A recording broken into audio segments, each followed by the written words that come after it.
বিসমিল্লাহির রহমানির রহিম। ইসলামী আন্দোলন সাফল্যের শর্তাবলী। রচনায় সৈয়দ আবুল আলা মওদুদী, অনুবাদক আব্দুল মান্নান তালিব। মানবিক দুর্বলতা। এরপর এমন কতগুলো দোষ ত্রুটি আছে যেগুলো ভিত্তিমূলকে ধসিয়ে না দিলেও নিজের প্রভাবের দিক দিয়ে কাজকে বিকৃত করে থাকে এবং গাফিলতির দরুন এগুলো লালিত হতে থাকলে ধ্বংসকর প্রমাণিত হয়। এ সমস্ত অস্ত্র সজ্জিত হয়ে শয়তান সৎ কাজের পথ রোধ করে, মানবিক প্রচেষ্টাকে ভালোর থেকে খারাপের দিকে নিয়ে যায় এবং সমাজে বিপর্যয় সৃষ্টি করে। সমাজ দেহের সুস্থতার জন্যে সর্বাবস্থায় এ দোষগুলোর পথ রুদ্ধ হওয়া প্রয়োজন। বিশেষ করে সমাজ সংশোধন ও সত্য দিন প্রতিষ্ঠার মহান উদ্দেশ্য সম্পাদনে ব্রতী ব্যক্তি ও দলের এ থেকে সম্পূর্ণ মুক্ত থাকা উচিত। এ দোষগুলোর সূক্ষ্ম বিশ্লেষণ করলে জানা যায় যে এগুলোর উৎসমূল মানুষের এমন কতিপয় দুর্বলতা যার প্রত্যেকটি অসংখ্য দোষের জন্ম দেয়। বিষয়টি সহজভাবে বুঝতে হলে এক একটি দুর্বলতা সম্পর্কে আলোচনা করে তার তাৎপর্য বুঝতে হবে। অতঃপর তা কিভাবে পর্যায়ক্রমে অসৎ কাজের জন্ম দেয় এবং তার বিকাশ ও পরিপুষ্টি সাধন করে কোন কোন দোষ ত্রুটির সৃষ্টি করে তা অনুধাবন করতে হবে। এভাবে প্রত্যেক দোষের উৎস আমরা জানতে পারব এবং তার সংশোধনের জন্যে কোথায় কী ব্যবস্থা গ্রহণ করতে হবে তাও নির্ণয় করতে সক্ষম হব। আত্মপূজা। মানুষের সকল দুর্বলতার মধ্যে সবচাইতে বড় ও মারাত্মক বিপর্যয় সৃষ্টিকারী দুর্বলতা হচ্ছে স্বার্থপূজা। এর মূলে আছে আত্মপ্রীতির স্বাভাবিক প্রেরণা। এ প্রেরণা যথার্থ পর্যায়ে দোষণীয় নয়, বরং নিজের নির্ধারিত সীমানার মধ্যে অপরিহার্য এবং উপকারীও। আল্লাহ তাআলা মানুষের প্রকৃতির মধ্যে তার ভালোর জন্যে এ প্রেরণা উজ্জীবিত রেখেছেন। এর ফলে সে নিজের সংরক্ষণ, কল্যাণ ও উন্নতির জন্যে প্রচেষ্টা চালাতে পারে। কিন্তু শয়তানের উস্কানিতে যখন এ প্রেরণা আত্মপূজা ও আত্মকেন্দ্রিকতায় রূপান্তরিত হয়, তখন তা ভালোর পরিবর্তে মন্দের উৎসে পরিণত হয়। তারপর এর অগ্রগতির প্রতিটি পর্যায়ে নতুন নতুন দোষের জন্ম হতে থাকে। পৃষ্ঠা 31। আত্মপ্রীতি। মানুষ যখন নিজেকে ত্রুটিহীন ও সমস্ত গুণাবলীর আধার মনে করে নিজের দোষ ও দুর্বলতার অনুভূতিকে ঢাকা দেয় এবং নিজের প্রতিটি দোষ ত্রুটির ব্যাখ্যা করে নিজেকে সব দিক দিয়ে ভালো মানসিক নিশ্চিন্ততা লাভ করে, তখন এ আত্মপ্রীতির প্রেরণা মাথাচাড়া দিয়ে ওঠে এবং সর্পিল গতিতে অগ্রসর হতে থাকে। এই আত্মপ্রীতি প্রথম পদক্ষেপেই তার সংশোধন ও উন্নতির দ্বার স্বহস্তে বন্ধ করে দেয়। অতঃপর যখন আমি কত ভালো এ অনুভূতি নিয়ে মানুষ সমাজ জীবনে প্রবেশ করে, তখন সে নিজেকে যা মনে করে রেখেছে অন্যরাও তাকে তাই মনে করুক, এ আকাঙ্ক্ষা তার মনে জাগে। সে কেবল প্রশংসা শুনতে চায়, সমালোচনা তার নিকট পছন্দ হয় না। তার নিজের কল্যাণার্থে যে কোনো উপদেশ বাণীও তার অহমকে পীড়িত করে। এভাবে এ ব্যক্তি নিজের সংশোধনের অভ্যন্তরীণ উপায় উপকরণের সাথে সাথে বাইরের উপায় উপকরণেরও পথ রোধ করে। কিন্তু সমাজ জীবনে সকল দিক দিয়ে নিজের আশা আকাঙ্ক্ষা অনুযায়ী পছন্দসই অবস্থা লাভ করা দুনিয়ার কোনো ব্যক্তির জন্যে সম্ভবপর হয় না। বিশেষ করে আত্মপ্রেমিক ও আত্মপূজারিত এখানে সর্বত্রই ধাক্কা খায়, কারণ তার অহম নিজের মধ্যে এমন সব কার্যকারণ উপস্থিত করে যা সমাজের অসংখ্য গুণাবলীর সাথে তার সংঘর্ষকে অনিবার্য করে তোলে। অন্যদিকে সমাজের সামগ্রিক অবস্থাও তার আশা আকাঙ্ক্ষার সাথে সংঘর্ষশীল হয়। এ অবস্থা ওই ব্যক্তিকে কেবল নিজের সংশোধনের অভ্যন্তরীণ ও বাইরের উপায় উপকরণ থেকে বঞ্চিত করে না, বরং এই সঙ্গে অন্যের সাথে সংঘর্ষ ও আশা আকাঙ্ক্ষার পরাজয়ের দুঃখ তার আহত ও বিক্ষুব্ধ অহমকে একের পর এক মারাত্মক অসৎ কাজের মধ্যে নিক্ষেপ করতে থাকে। সে জীবনে অনেক লোককে নিজের চাইতে ভালো দেখে। অনেক লোকের ব্যাপারে সে মনে করে সমাজ তাদেরকে তার চাইতে বেশি দাম দেয়। সে নিজেকে যে মর্যাদার প্রত্যাশী, অনেক লোক তাকে তা দেয় না। সে নিজেকে যেসব মর্যাদার হকদার মনে করে, সে পর্যন্ত পৌঁছার পথে অনেক লোক তার জন্যে বাধার সৃষ্টি করে। অনেক লোক তার সমালোচনা করে এবং তার মর্যাদাহানি করে। এ ধরনের বিচিত্র অবস্থা তার মনে বিভিন্ন মানুষের বিরুদ্ধে হিংসা, বিদ্বেষ ও ঘৃণার আগুন জ্বালিয়ে দেয়। সে অন্যের অবস্থা অনুসন্ধান করে, অন্যের দোষ খুঁজে বেড়ায়, গীবত করে, গীবত শুনে তার স্বাদ গ্রহণ করে, চগলখুরি করে, কানাকানি করে এবং ষড়যন্ত্র করে বেড়ায়। আর যদি তার নৈতিকতার বাঁধন ঢিলে হয়ে থাকে অথবা অনবরত ওই সমস্ত কাজে লিপ্ত থাকার কারণে ঢিলে হয়ে যায়, তাহলে আরও এক ধাপ অগ্রসর হয়ে মিথ্যা দোষারোপ, অপপ্রচার প্রভৃতি মারাত্মক ধরনের অপরাধ করে বসে। এ সমস্ত অসৎ কাজ সম্পাদনা করতে করতে সে নৈতিকতার সর্বনিম্ন স্তরে পৌঁছে যায়। তবে যদি কোনো পর্যায়ে পৌঁছে সে নিজের এ প্রারম্ভিক ভ্রান্তি অনুভব করতে পারে যা তাকে এ পর্যায়ে পৌঁছে দিয়েছে, তাহলে সে এ পতন থেকে বাঁচতে পারে। পৃষ্ঠা 32। কোনো এক ব্যক্তি এ অবস্থার সম্মুখীন হলে কোনো প্রকার সামাজিক বিপর্যয় দেখা দেয় না। এর প্রভাব বড়জোর কয়েক ব্যক্তি পর্যন্ত পৌঁছে থেমে যায়। তবে যদি সমাজে বহু আত্মপূজার রোগীর অস্তিত্ব থাকে তাহলে তাদের ক্ষতিকর প্রভাবে সমগ্র সমাজ জীবন বিপর্যস্ত হয়।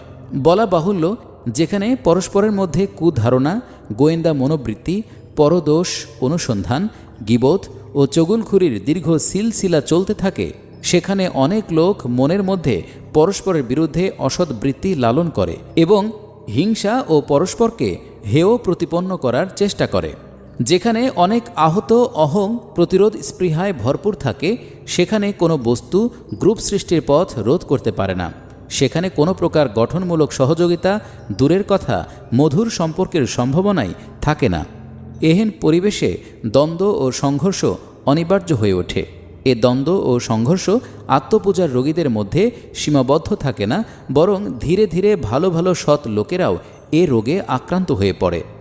কারণ সৎ ব্যক্তি তার মুখের ওপর যথার্থ সমালোচনাই নয়, অযথার্থ সমালোচনাও বরদাস্ত করতে পারে, কিন্তু গীবত তার মনে ক্ষোভ সৃষ্টি না করে থাকতে পারে না। এর কমপক্ষে এতটুকু প্রভাব পড়ে যে গীবতকারীর ওপর আস্থা স্থাপন করা তার পক্ষে সম্ভব হয় না। এভাবে কোনো সৎ ব্যক্তি হিংসা বিদ্বেষের ভিত্তিতে তার প্রতি যে সমস্ত বাড়াবাড়ি করা হয় সেগুলো মাফ করতে পারে। সে গালিগালাজ, দোষারোপ, মিথ্যা প্রোপাগান্ডা ও এর চাইতে অধিক কষ্টদায়ক জুলুম উপেক্ষা করতে পারে। কিন্তু যেসব লোকেরা এহেন অসৎ গুণের সাথে ব্যক্তিগতভাবে পরিচিত হয়েছে, তাদের সাথে নিশ্চিত হয়ে কোনো কারবার করা তার পক্ষে সম্ভব হয় না। এ থেকে আন্দাজ করা যেতে পারে যে এ অসৎ গুণাবলী যে সামাজিক পরিবেশে বিকাশ লাভ করে তা কিভাবে শয়তানের প্রিয় বিচরণ ক্ষেত্রে পরিণত হয়। এমনকি এ ব্যাপারে অত্যন্ত সৎ ব্যক্তিত্ব সংঘর্ষমুক্ত থাকলেও দ্বন্দ্বমুক্ত থাকতে পারে না। অতপর যারা সমাজ সংশোধন ও পরিগঠনের জন্যে সমষ্টিগতভাবে প্রচেষ্টা চালাতে চায়, তাদের দলের যে এহেন অসৎ ব্যক্তিদের থেকে সম্পূর্ণরূপে মুক্ত হওয়া অপরিহার্য, এ কথা বলার অপেক্ষা রাখে না। আসলে আত্মপূজা এ ধরনের দলের জন্যে কলেরা ও বসন্তের জীবাণুর চাইতেও অনেক বেশি ক্ষতিকর। এর উপস্থিতিতে কোনো প্রকার সৎ কাজ ও সংশোধনের চিন্তাই করা যায় না। বাঁচার উপায়: তওবা ও ইস্তেগফার। ইসলামের শরীয়ত এ রোগটি শুরু হবার সাথে সাথেই এর চিকিৎসা শুরু করে দেয়। অতপর প্রতিটি পর্যায়ে এর পথ রোধ করার জন্যে নির্দেশ দান করতে থাকে। কুরআন ও হাদিসের স্থানে স্থানে ঈমানদারদেরকে তওবা ও ইস্তেগফার করার জন্যে উপদেশ দান করা হয়েছে। এর উদ্দেশ্য হচ্ছে মুমিন যেন কোনো সময় আত্মপূজা ও আত্মপ্রীতির রোগে আক্রান্ত না হয়, কখনো আত্মম্ভরিতায় লিপ্ত না হয়, নিজের দুর্বলতা ও দোষ ত্রুটি অনুভব এবং ভুল ভ্রান্তি স্বীকার করতে থাকে ও কোনো বিরাট কাজ করার পরও অহংকারে বুক ফোলাবার পরিবর্তে দীনতার সাথে নিজের আল্লাহর সম্মুখে এই মর্মে আর্জি পেশ করে যে তার খেদমতের মধ্যে যে গলদ রয়ে গেছে সেগুলো যেন মাফ করে দেওয়া হয়। পৃষ্ঠা 33। রাসূলুল্লাহ সাল্লাল্লাহু আলাইহি ওয়াসাল্লামের চাইতে বড় পূর্ণতার অধিকারী আর কে হতে পারে? কোনো ব্যক্তি দুনিয়ায় তার চাইতে বড় কাজ সম্পাদন করেছে? কিন্তু ইতিহাসের শ্রেষ্ঠতম ও মহত্তম কাজ সম্পাদন করার পর আল্লাহ তাআলার দরবার থেকে যে নির্দেশ দেয়া হলো তা হচ্ছে সাহায্য ও বিজয় এসে যায়, আর তুমি মানুষকে দলে দলে আল্লাহর দ্বীনের মধ্যে প্রবেশ করতে দেখছ, তখন নিজের প্রতিপালকের প্রশংসাসহ তার পবিত্রতা বর্ণনা করো এবং তার নিকট মাগফিরাত চাও, অবশ্য তিনি তওবা কবুলকারী। সূরা আল নাসর। অর্থাৎ যে মহান কাজ তুমি সম্পাদন করেছ সে সম্পর্কে জেনে রেখো, তার জন্যে তোমার নয় বরং তোমার প্রতিপালকের প্রশংসা প্রাপ্য, কারণ তারই অনুগ্রহে তুমি এ মহান কাজ সম্পাদনে সফলকাম হয়েছ এবং নিজের সম্পর্কে তোমার এ অনুভূতি থাকা উচিত যে যে কাজ তুমি সম্পাদন করেছ তা যথাযথ ও পূর্ণতার সাথে সম্পাদিত হয়নি, তাই পুরস্কার চাওয়ার পরিবর্তে কাজের মধ্যে যা কিছু অপূর্ণতা ও গলদ রয়ে গেছে তা মাফ করার জন্যে নিজের প্রতিপালকের নিকট দোয়া করো। বুখারী শরীফে হজরত আয়েশা সিদ্দিকা রাদিয়াল্লাহু তাআলা আনহা থেকে বর্ণিত এক হাদিসে বলা হয়েছে, কানা রাসূলুল্লাহ সাল্লাল্লাহু আলাইহি ওয়াসাল্লাম ইউকসিরু আন ইয়াকুলা ক্বাবলা মাউতিহি সুবহানাল্লাহি ওয়া বিহামদিহি আস্তাগফিরুল্লাহ ওয়া আতুবু ইলাইহি। রাসূলুল্লাহ সাল্লাল্লাহু আলাইহি ওয়াসাল্লাম তার ইন্তেকালের পূর্বে প্রায়ই বলতেন, আমি আল্লাহর প্রশংসা সহ তার পবিত্রতা বর্ণনা করছি, আমি আল্লাহর কাছে মাগফিরাত চাচ্ছি এবং তার কাছে তওবা করছি। মুসনাদে আহমদ। এমনিতেও রাসূলুল্লাহ সাল্লাল্লাহু আলাইহি ওয়াসাল্লাম হামেশা তওবা ও ইস্তেগফার করতেন। বুখারী শরীফে হজরত আবু হুরাইরা রাদিয়াল্লাহু তাআলা আনহু হতে বর্ণিত হাদিসে বলা হয়েছে, তিনি রাসূলুল্লাহ সাল্লাল্লাহু আলাইহি ওয়াসাল্লামকে বলতে শুনেছেন, আল্লাহি ইন্নী আস্তাগফিরুল্লাহ ওয়া আতুবু ইলাইহি ফিল ইয়াউমি আকসারা মিন ৭০ মাররা। আল্লাহর কসম, আমি প্রতিদিন ৭০ বারেরও বেশি আল্লাহর নিকট ইস্তেগফার ও তওবা করি। বুখারী। এ শিক্ষার প্রাণ বস্তুকে আত্মস্থ করার পর কোনো ব্যক্তির মনে আত্মপূজার বীজ অঙ্কুরিত হতে পারবে না এবং তা বিষ বৃক্ষে পরিণত হয়ে বিপর্যয় সৃষ্টিতেও সক্ষম হবে না। পৃষ্ঠা ৩৪। সত্যের প্রকাশ। এরপরও যদি কোনো ব্যক্তির মধ্যে এ ত্রুটি দেখা দেয়, তাহলে ইসলামী শরীয়ত চরিত্র ও কর্মের বিভিন্ন পর্যায়ে প্রতি পদে পদে এর বিকাশ ও প্রকাশের পথ রোধ করে এবং এ ব্যাপারে কঠোর নির্দেশ দেয়। যেমন এর প্রথম প্রকাশ এভাবে হয়ে থাকে যে মানুষ নিজেকে সমালোচনার ঊর্ধ্বে মনে করে এবং নিজের কথা ও মতামতের স্বীকৃতি আদায় করার চেষ্টা করে। অন্য কোনো ব্যক্তি তার ভুলের সমালোচনা করবে, এটা সে বরদাস্ত করে না। বিপরীত পক্ষে ইসলামী শরীয়ত সৎ কাজের আদেশ ও অসৎ কাজ থেকে বিরত থাকাকে সকল ঈমানদারদের জন্যে অপরিহার্য করে দিয়েছে। বিশেষ করে ক্ষমতাসীন জালেমদের সম্মুখে সত্যের প্রকাশকে সর্বোত্তম জিহাদ হিসেবে গণ্য করেছে। এভাবে মুসলিম সমাজে অসৎ কাজ থেকে বিরত রাখার ও সৎ কাজের নির্দেশ দেওয়ার উপযোগী এমন পরিবেশ সৃষ্টি হয় যেখানে আত্মপূজা স্থান লাভ করতে পারে না। হিংসা ও বিদ্বেষ। আত্মপূজার দ্বিতীয় প্রকাশ হয় হিংসা ও বিদ্বেষের রূপে। আত্মপূজার আত্মপ্রীতিতে যে ব্যক্তি আঘাত হানে, তার বিরুদ্ধেই মানুষ এই হিংসা ও বিদ্বেষ পোষণ করতে থাকে। অতঃপর তার সাথে সম্পর্ক খারাপ হতে থাকে। ইসলামী শরীয়ত একে গুনাহ গণ্য করে এ গুনাহে লিপ্ত ব্যক্তির জন্যে কঠোর শাস্তির কথা ঘোষণা করেছে। রাসূলুল্লাহ সাল্লাল্লাহু আলাইহি ওয়াসাল্লাম বলেছেন, সাবধান, হিংসা করো না, কারণ হিংসা মানুষের সৎ কাজগুলোকে এমনভাবে খেয়ে ফেলে যেমন আগুন শুকনো কাঠকে জ্বালিয়ে ছাই করে দেয়। হাদিসে বিভিন্ন শব্দের মাধ্যমে রাসূলুল্লাহ সাল্লাল্লাহু আলাইহি ওয়াসাল্লামের এ কঠোর নির্দেশ উদ্ধৃত হয়েছে। তোমরা পরস্পরের প্রতি বিদ্বেষ পোষণ করো না, পরস্পরকে হিংসা করো না, পরস্পরের সাথে কথা বলা বন্ধ করো না। কোনো মুসলমানের জন্যে তার মুসলমান ভাইয়ের সাথে 3 দিনের বেশি সম্পর্ক ছিন্ন অবস্থায় থাকা বৈধ নয়। কুধারণা। আত্মপূজার তৃতীয় প্রকাশ হয় কুধারণার মাধ্যমে। কুধারণার সৃষ্টি হবার পর মানুষ গোয়েন্দা মনোবৃত্তি নিয়ে অন্যের দোষ খুঁজে বেড়াতে থাকে। কুধারণার তাৎপর্য হচ্ছে মানুষ নিজের ছাড়া অন্য সবার সম্পর্কে এ প্রাথমিক ধারণা রাখে যে তারা সবাই খারাপ এবং বাহ্যত তাদের যে সমস্ত বিষয় আপত্তিকর দেখা যায় সেগুলোর কোনো ভালো ব্যাখ্যা করার পরিবর্তে হামেশা খারাপ ব্যাখ্যা করে থাকে। এ ব্যাপারে সে কোনো প্রকার অনুসন্ধানেরও প্রয়োজন বোধ করে না। গোয়েন্দাগিরি এ কুধারণারই একটি ফসল। মানুষ অন্যের সম্পর্কে প্রথমে একটি খারাপ ধারণা করে, অতঃপর তার পক্ষে প্রমাণ সংগ্রহের জন্যে ওই ব্যক্তির অবস্থা সম্পর্কে খবর নিতে থাকে। কোরআন এ দুটি বস্তুকে গুনাহ গণ্য করেছে। সূরা হুজরাকে দূরে থাকো, কারণ কোনো কোনো ধারণা গুনাহের পর্যায়ভুক্ত, আর গোয়েন্দাগিরি করো না। সূরা আল হুজরাত আয়াত 12। পৃষ্ঠা 35। রাসূলুল্লাহ সাল্লাল্লাহু আলাইহি ওয়াসাল্লাম বলেছেন, সাবধান, কুধারণা করো না, কারণ কুধারণা মারাত্মক মিথ্যা। হজরত আবদুল্লাহ ইবনে মাসউদ রাদিয়াল্লাহু তাআলা আনহু বর্ণনা করেছেন, আমাদেরকে গোয়েন্দাগিরি করতে ও অন্যের দোষ খুঁজে বেড়াতে নিষেধ করা হয়েছে, তবে আমাদের সামনে কোনো কথা প্রকাশ হয়ে গেলে আমরা পাকড়াও করব। হজরত মুয়াবিয়া রাদিয়াল্লাহু তাআলা আনহু বলেন, রাসূলুল্লাহ সাল্লাল্লাহু আলাইহি ওয়াসাল্লাম বলেছেন, তোমরা মুসলমানদের গোপন অবস্থার ব্যাপারে অনুসন্ধান চালাতে থাকলে তাদেরকে বিগড়িয়ে দেবে। গীবত। এ সকল পর্যায়ের পর শুরু হয় গীবতের পর্যায়। কুধারণা বা যথার্থ সত্য যার উপরই এর ভিত প্রতিষ্ঠিত হোক না কেন, সর্বাবস্থায় কোনো ব্যক্তিকে লাঞ্ছিত ও হেয় প্রতিপন্ন করা এবং লাঞ্ছনা দেখে মনে আনন্দ অনুভব করা বা তা থেকে নিজে লাভবান হবার জন্যে তার অসাক্ষাতে তার দুর্নাম করার নাম গীবত। হাদিসে এর সংজ্ঞা বর্ণনা প্রসঙ্গে বলা হয়েছে, তোমার ভাইয়ের অনুপস্থিতিতে তার কথা এমনভাবে বলা যা সে জানতে পারলে অপছন্দ করত। রাসূলুল্লাহ সাল্লাল্লাহু আলাইহি ওয়াসাল্লামকে জিজ্ঞেস করা হলো, যদি আমার ভাইয়ের মধ্যে ওই দোষ থেকে থাকে তাহলেও কি তা গীবতের পর্যায়ভুক্ত হবে?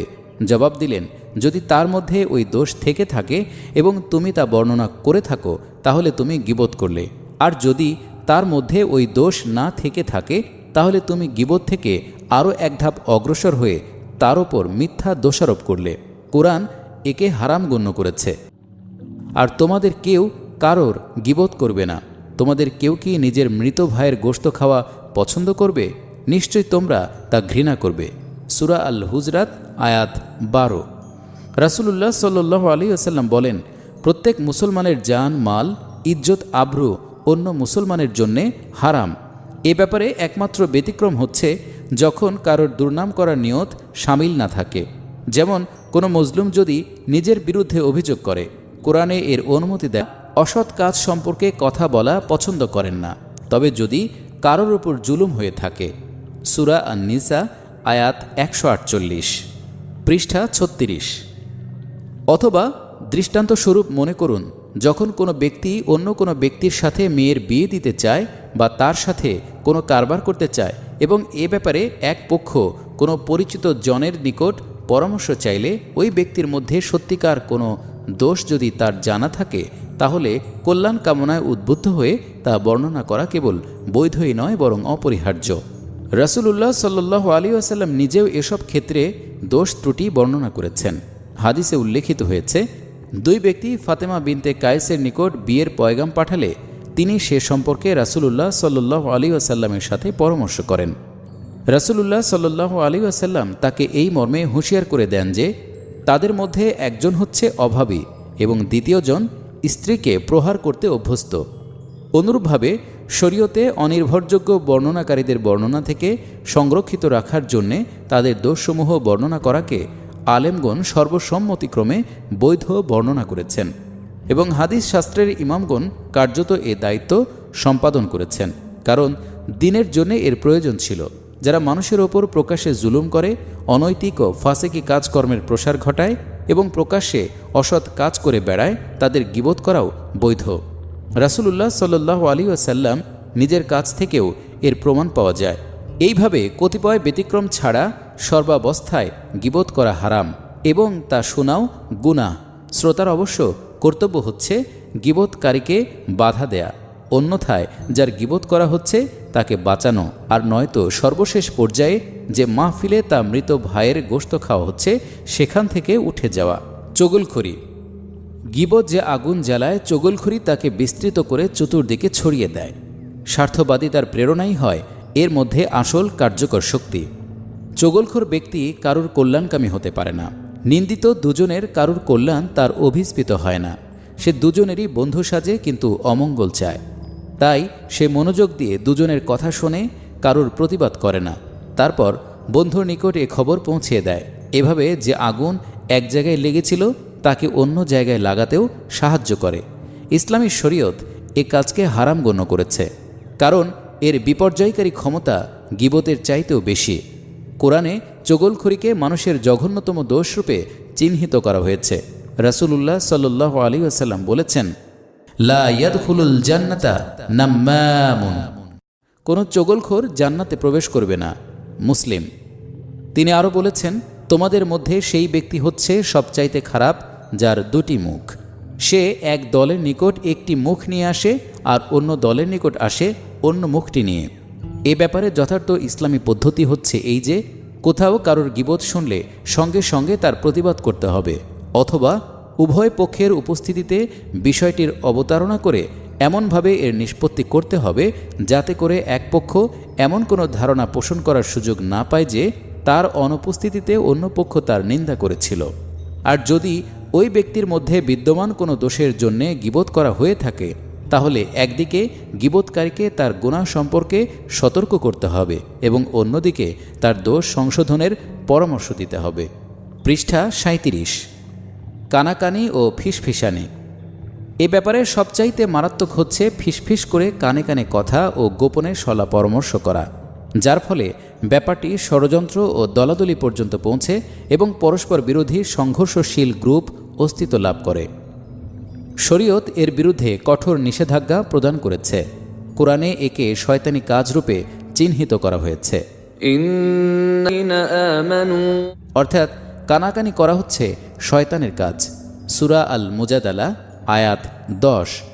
এই ব্যাপারে নীতিগত পথনির্দেশ দিয়ে বল, যখন তোমরা নিজেদের মধ্যে কানাকানি করো তখন গুনাহ ও সীমালঙ্ঘনের ব্যাপারে এবং রাসূলের বিরুদ্ধাচরণ করার জন্যে কানাকানি করো না, বরং নেকি ও তাকওয়ার ব্যাপারে কানাকানি করো। সূরা আল মুজাদালা আয়াত 9। অর্থাৎ দুই বা কতিপয় ব্যক্তি যদি সৎ উদ্দেশ্যে এবং তাকওয়ার সীমানার মধ্যে অবস্থান করে কানে কানে আলাপ করে তাহলে তা কানাকানির আওতাভুক্ত হয় না। তবে দলের দৃষ্টি এড়িয়ে গোপনে গোপনে কানে অসৎ কাজের পরিকল্পনা তৈরির উদ্দেশ্যে বা অন্য কোনো দল বা ব্যক্তির বিরুদ্ধে পদক্ষেপ গ্রহণ করার জন্যে অথবা রাসূলুল্লাহ সাল্লাল্লাহু আলাইহি ওয়াসাল্লামের নির্দেশ ও বিধানের বিরুদ্ধাচরণ করার সংকল্প নিয়ে গোপনে আলাপ আলোচনা করা অবশ্য এর আওতাভুক্ত। ঈমানদারি ও আন্তরিকতা সহকারে যে মতবিরোধ করা হয় তা কোনো দিন কানাকানিকে উদ্বুদ্ধ করে না। এ প্রাসঙ্গিক যাবতীয় আলোচনা প্রকাশ্যে অনুষ্ঠিত হওয়া উচিত এবং দলের সামনে হওয়া উচিত। যুক্তি সহকারে প্রতিপক্ষের স্বীকৃতি আদায়ের জন্য হওয়া উচিত। আলোচনার পর মতবিরোধ থেকে গেলেও তা কখনো বিপর্যয়ের কারণ হয় না। দল থেকে সরে গিয়ে একমাত্র সে সকল মতবিরোধের ক্ষেত্রে গোপন কানাকানির প্রয়োজন দেখা দেয় যেগুলো স্বার্থপরতাপূর্ণ না হলেও কমপক্ষে স্বার্থপরতার মিশ্রণযুক্ত। এ ধরনের কানাকানির ফল কখনো শুভ হয় না। এগুলো শুরুতে যতই নিষ্কলঙ্ক হোক না কেন, ধীরে ধীরে সমগ্র দল এর ফলে কুধারণা, দলাদলি ও হানাহানির শিকারে পরিণত হয়। আপোষে গোপন আলোচনা চালিয়ে যখন কতিপয় ব্যক্তি একটি গ্রুপ হিসেবে আত্মপ্রকাশ করে তখন তাদের দেখাদেখি এভাবে গোপন সলা পরামর্শ করে গ্রুপ বানানোর প্রবণতা দেখা দেয়। এর ফলে এমন বিকৃতির সূচনা হয় যা সর্বোত্তম সৎ ব্যক্তির দলকেও ভেঙে টুকরো টুকরো করে দেয় এবং তাদেরকে পরস্পরের মধ্যে দলাদলিতে লিপ্ত করে। আরও সর্বশেষ পর্যায়ে এ বিকৃতির কার্যত আত্মপ্রকাশ ঘটে। রাসূলুল্লাহ সাল্লাল্লাহু আলাইহি ওয়াসাল্লাম এ ব্যাপারে মুসলমানদেরকে বারবার সতর্ক করেছেন, ভীতি প্রদান করেছেন এবং এ থেকে বাঁচার জন্যে জোর প্রচেষ্টা চালাবার নির্দেশ দিয়েছেন। পৃষ্ঠা 38। তিনি বলেছেন, আরবে যারা নামাজ শুরু করেছে তারা পুনর্বার শয়তানের ইবাদত শুরু করবে, এ ব্যাপারে শয়তান নিরাশ হয়ে পড়েছে। তাই এখন তাদের মধ্যে বিকৃতি সৃষ্টি করার ও তাদের পরস্পরকে সংঘর্ষশীল করার সাথে তার সমস্ত আশা আকাঙ্ক্ষা জড়িত। এমনকি তিনি একথাও বলেছেন যে, আমার পর তোমরা কাফের হয়ে যেও না এবং পরস্পরকে হত্যা করার কাজে লিপ্ত হয়েও না। এ ধরনের পরিস্থিতি দেখা দিলে ঈমানদারদের যে পদ্ধতি অবলম্বন করার শিক্ষা দেওয়া হয়েছে তা হচ্ছে, প্রথমত তারা নিজেরা ফিতনায় অংশগ্রহণ করা থেকে বিরত থাকবে। রাসূলুল্লাহ সাল্লাল্লাহু আলাইহি ওয়াসাল্লাম বলেছেন, তারা সৌভাগ্যবান যারা ফিতনা থেকে দূরে থাকে এবং যে ব্যক্তি যত বেশি দূরে থাকে সে তত বেশি ভালো। এ অবস্থায় নিদ্রিত ব্যক্তি জাগ্রত ব্যক্তির চাইতে ভালো এবং জাগ্রত ব্যক্তি দণ্ডায়মান ব্যক্তির চাইতে ভালো, আর দণ্ডায়মান ব্যক্তি চলন্ত ব্যক্তির চাইতে ভালো। অন্যদিকে যদি তারা ফিতনায় অংশগ্রহণ করে তাহলে একটি দল হিসেবে নয়, বরং সাচ্চা দিলে সংশোধন প্রয়াসী হিসেবে অংশগ্রহণ করতে পারে।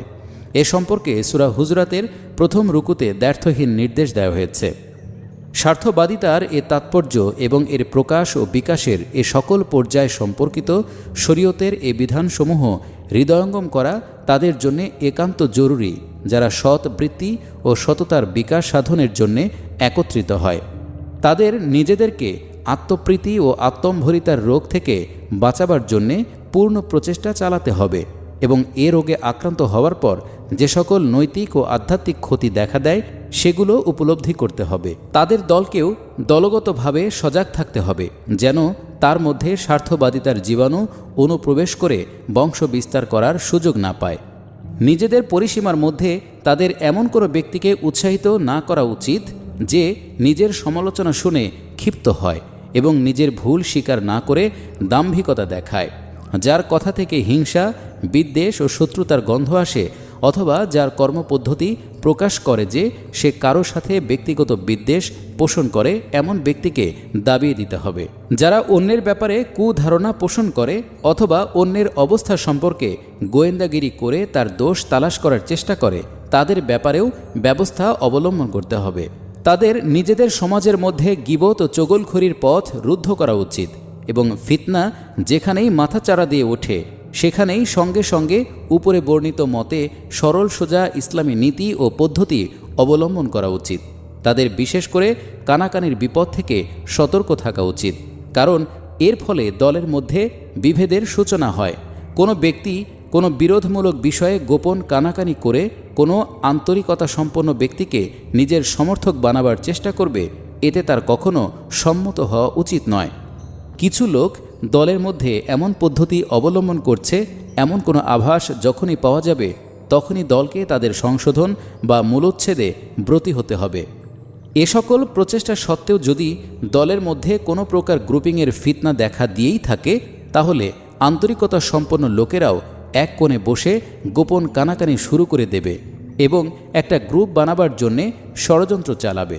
দলের মধ্যে এ ধরনের কাজের অনুমতি কোনো ক্রমেই দেয়া যেতে পারে না, বরং তাদের নিজেদের এই ফিতনা থেকে দূরে থেকে এর গতি রোধের জন্যে ব্যক্তিগত প্রচেষ্টা চালানো উচিত এবং তাতে ব্যর্থ হলে দলের সম্মুখে প্রকাশ্যে বিষয়টি উপস্থাপিত করা উচিত। যে দলে আন্তরিকতা সম্পন্ন ব্যক্তিদের সংখ্যাধিক্য হবে, সে দল এ ধরনের ফিতনা সম্পর্কে অবগত হয়ে সঙ্গে সঙ্গেই এর প্রতিরোধ করবে, আর যে দলে ফিতনা বা নিশ্চিত নিরুদ্বেগ লোকদের সংখ্যাধিক্য হবে, সে ফিতনায় শিকার হয়ে পর্যুদস্ত হবে। পৃষ্ঠা ৩৯। মেজাজের ভারসাম্যহীনতা। দ্বিতীয় পর্যায়ের অনিষ্টকারিতাগুলোকে এক কথায় মেজাজের ভারসাম্যহীনতা বলা যায়। আপাত দৃষ্টিতে স্বার্থবাদিতার মোকাবেলায় এটিকে একটি সামান্য দুর্বলতা বলে মনে হয়, কারণ এর মধ্যে কোনো প্রকার অসৎ সংকল্প, অসাধু প্রেরণা ও অপবিত্র ইচ্ছার রেশ দেখা যায় না। কিন্তু অনিষ্টকারিতা সৃষ্টির যোগ্যতার দিক দিয়ে বিচার করলে স্বার্থবাদিতার পরই এর স্থান দেখা যায় এবং অনেক সময় এর প্রভাব ও ফলাফলের অনিষ্টকারী ক্ষমতা স্বার্থবাদিতার সমপর্যায়ে এসে পৌঁছে। চিন্তা ও দৃষ্টিভঙ্গি এবং কর্ম ও প্রচেষ্টার ভারসাম্যহীনতা এই মেজাজের ফলশ্রুতি। জীবনের বহু সত্যের সাথে হয় এর প্রত্যক্ষ সংঘর্ষ। মানুষের জীবন অসংখ্য বিপরীতধর্মী উপাদানের আপোষ ও বহু বিচিত্র কার্যকারণের সামষ্টিক কর্মের সমন্বয়ে গঠিত। যে দুনিয়ায় মানুষ বাস করে তার অবস্থাও সমপর্যায়ভুক্ত। মানুষকে এভাবেই সৃষ্টি করা হয়েছে এবং মানুষের একত্রিত হবার পর যে সমস্ত কাঠামোর উদ্ভব হয় তার অবস্থাও এমনটি হয়ে থাকে। এ দুনিয়ায় কাজ করার জন্যে চিন্তা, দৃষ্টিভঙ্গির এমন ভারসাম্য এবং কর্ম ও প্রচেষ্টার এমন সমতা প্রয়োজন যা বিশ্ব প্রকৃতির সমতা ও ভারসাম্যের সাথে অধিকতর সামঞ্জস্যশীল। অবস্থার প্রতিটি গতিধারার প্রতি দৃষ্টি রাখতে হবে, কাজের প্রত্যেকটি দিক অবলোকন করতে হবে, জীবনযাত্রার প্রয়োজনীয় প্রত্যেক বিভাগকে তার অধিকার দিতে হবে, প্রকৃতির প্রত্যেকটি দাবির প্রতি নজর রাখতে হবে। এ ব্যাপারে পরিপূর্ণ মানের ভারসাম্য অর্জিত না হলেও বলা বাহুল্য এখানে সাফল্যের জন্যে প্রয়োজনীয় ভারসাম্য অপরিহার্য। তা যতটা নির্ধারিত মানের নিকটবর্তী হবে ততটা লাভজনক হবে এবং তা থেকে যতটা দূরবর্তী হবে ঠিক ততটাই জীবন সত্যের সাথে সংঘর্ষশীল হয়ে অনিষ্টের কারণ হয়ে পড়বে। দুনিয়ায় আজ পর্যন্ত বিপর্যয় সৃষ্টি হয়েছে এবং এখনও হচ্ছে, তার সবগুলো কারণ হচ্ছে এই যে ভারসাম্যহীন চিন্তার অধিকারীরা মানুষের সমস্যাবলী দেখা ও উপলব্ধি করার ব্যাপারে একচোখা নীতি অবলম্বন করছে, এগুলো সমাধানের জন্যে ভারসাম্যহীন পরিকল্পনা গ্রহণ করছে এবং তা কার্যকরী করার জন্যে অসম পদ্ধতি অবলম্বন করছে। এই হচ্ছে বিকৃতির আসল কারণ। কাজেই চিন্তা ও দৃষ্টিভঙ্গির ভারসাম্য এবং কর্মপদ্ধতির সমতা মাধ্যমেই গড়ার কাজ সম্ভবপর। পৃষ্ঠা ৪০। ইসলাম আমাদেরকে সমাজ গঠন ও সংশোধনের যে পরিকল্পনা দিয়েছে তা কার্যকর করার জন্য এই গুণটির বিশেষ প্রয়োজন, কারণ এই পরিকল্পনাটি আগাগোড়া ভারসাম্য ও সমতারই একটি বাস্তব নমুনা। একে পুঁথির পাতা থেকে বাস্তব জগতে স্থানান্তর করার জন্যে বিশেষ করে সেই সব কর্মী উপযোগী হতে পারে যাদের দৃষ্টি ইসলামের গঠন পরিকল্পনার ন্যায় ভারসাম্যপূর্ণ এবং যাদের স্বভাব প্রকৃতি ইসলামের সংশোধন প্রকৃতির ন্যায় সামঞ্জস্যপূর্ণ। প্রান্তিকতার রোগে আক্রান্ত চরমপন্থী লোকেরা এ কাজকে বিকৃত করতে পারে, যথাযথ রূপে সম্পাদন করতে পারে না। ভারসাম্যহীনতা সাধারণত ব্যর্থতা রূপে আত্মপ্রকাশ করে।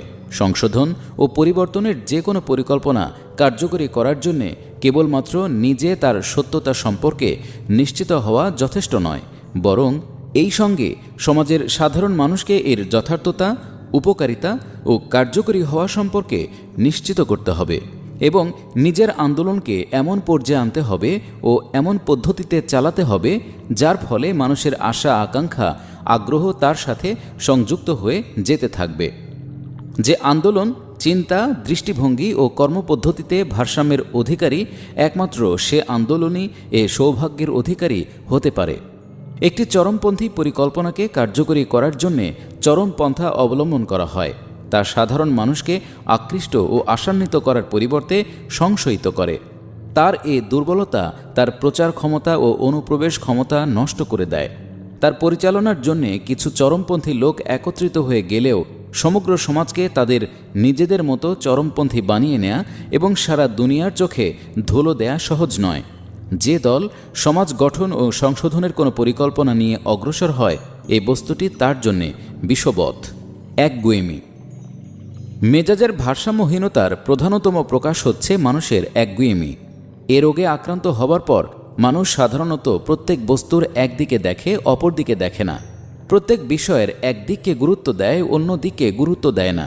যেদিকে তার মন একবার পাড়ি জমায় সেই একদিকেই অগ্রসর হতে থাকে, অন্যদিকে নজর দিতে প্রস্তুত হয় না। বিভিন্ন বিষয় উপলব্ধি করার ব্যাপারে সে ক্রমাগত ভারসাম্যহীনতার শিকার হতে থাকে। মত প্রতিষ্ঠার ক্ষেত্রেও সে একদিকে ঝুঁকতে থাকে। যাকে গুরুত্বপূর্ণ মনে করে তাকেই আঁকড়ে ধরে বসে থাকে। একই পর্যায়ের এমনকি তার চাইতেও বেশি গুরুত্বপূর্ণ বিষয়ও তার নিকট গুরুত্বহীন হয়ে পড়ে। যে বস্তুকে খারাপ মনে করে তার বিরুদ্ধে সর্বশক্তি নিয়োগ করে, কিন্তু একই পর্যায়ে অন্যান্য খারাপ বস্তু বরং তার চাইতেও বেশি খারাপ বস্তুর বিরুদ্ধে ভুলেও কোনো কথা বলে না। নীতিবাদিতা অবলম্বন করার পর সে এ ব্যাপারে স্থবিরত্বের প্রত্যন্ত সীমায় পৌঁছে যায়, কাজেই বাস্তব চাহিদাগুলোর কোনো পরোয়াই করে না।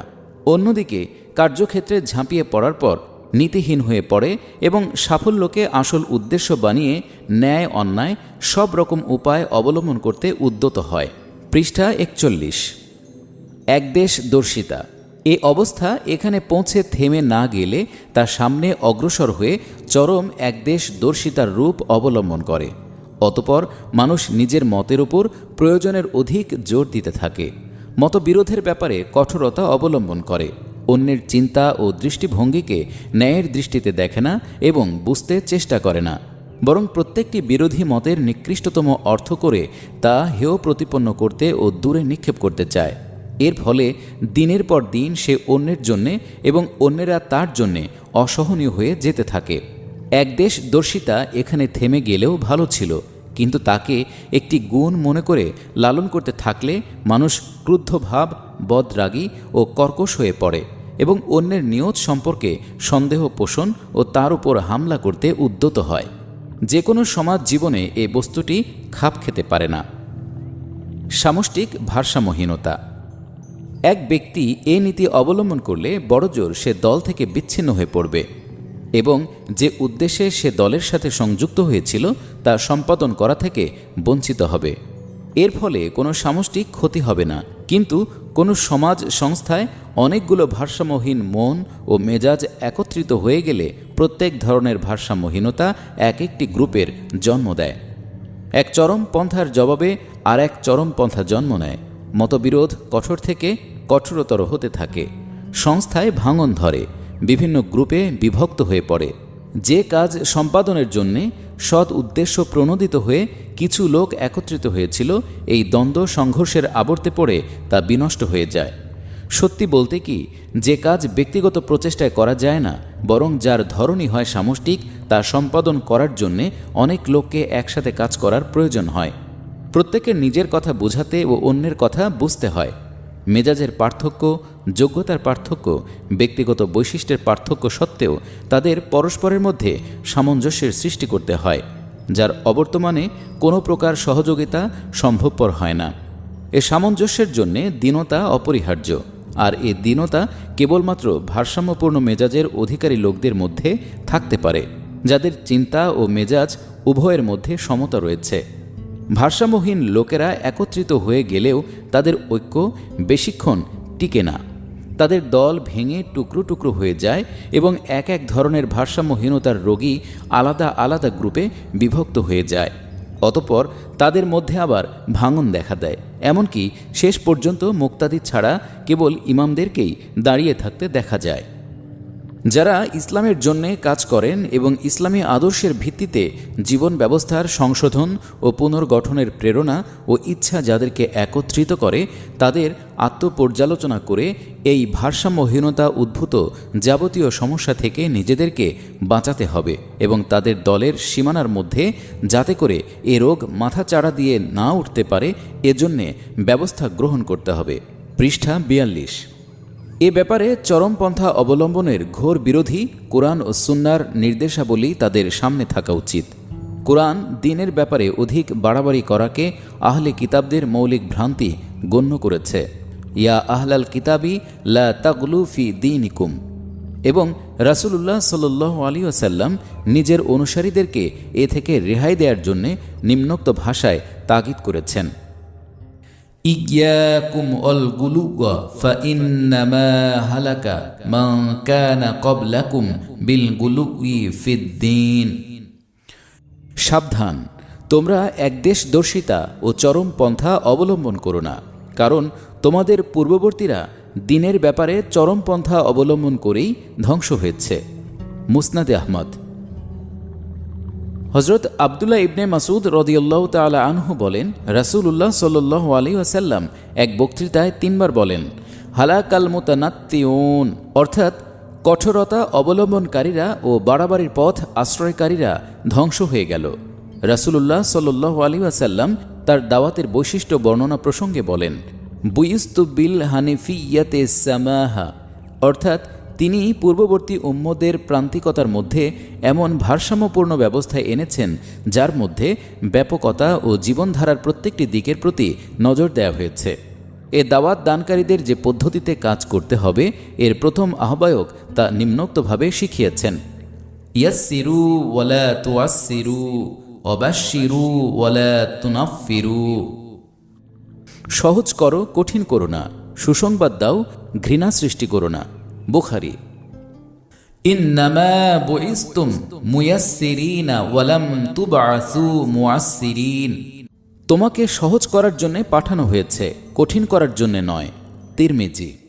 মা খুইরা রাসূলুল্লাহ সাল্লাল্লাহু আলাইহি ওয়াসাল্লাম বাইনা আমরাইনি ক্বাত্তু ইল্লা আখাযা আইসারাহুমা মা লাম ইয়াকুন ইসমা, কখনো এমন হয়নি যে রাসূলুল্লাহ সাল্লাল্লাহু আলাইহি ওয়াসাল্লামকে দুটি বিষয়ের মধ্যে একটি অবলম্বন করার সুযোগ দেওয়া হয়েছে এবং তিনি তার মধ্য থেকে সবচাইতে সহজটাকে গ্রহণ করেননি, তবে যদি তা গুনাহের নামান্তর না হয়ে থাকে।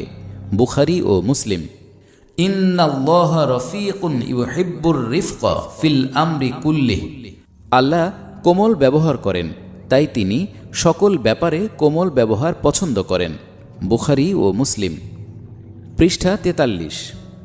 মান ইউহরামুর রিফকা ইউহরামুল খায়রা কুল্লাহ, যে ব্যক্তি কোমল ব্যবহার থেকে বঞ্চিত সে কল্যাণ থেকেও সম্পূর্ণরূপে বঞ্চিত। মুসলিম। ইন্নাল্লাহা রফিকুন ইউহিব্বুর রফিকা ওয়া ইউতি আলার রিফকি মা লা ইউতি আলাল উনফি ওয়া মা লা ইউতি আলা মা সিওয়াহ, আল্লাহ কোমল ব্যবহার করেন এবং তিনি কোমল ব্যবহারকারী ব্যক্তিকে পছন্দ করেন। তিনি কোমলতার ফলে এমন কিছু দান করেন যা কঠোরতা ও অন্য কোনো ব্যবহারের ফলে দান করেন না। মুসলিম। এ ব্যাপক নির্দেশাবলী সামনে রেখে ইসলামী জীবন ব্যবস্থা প্রতিষ্ঠার সংগ্রামে লিপ্ত ব্যক্তিরা যদি কোরআন ও সুন্নাহ থেকে নিজেদের মন মাফিক বিষয়গুলো বাছাই করার পরিবর্তে নিজেদের স্বভাব চরিত্র দৃষ্টিভঙ্গি ওই অনুযায়ী ঢালাই করার অভ্যাস করেন, তাহলে তাদের মধ্যে দুনিয়ার অবস্থা ও সমস্যাবলীকে কোরআন ও সুন্নাহ প্রদত্ত নীতিতে সমাধান করার জন্যে যে ভারসাম্য ও সমতাপূর্ণ চারিত্রিক গুণাবলীর প্রয়োজন তা স্বতঃস্ফূর্তভাবে সৃষ্টি হয়ে যাবে। সংকীর্ণ মনতা।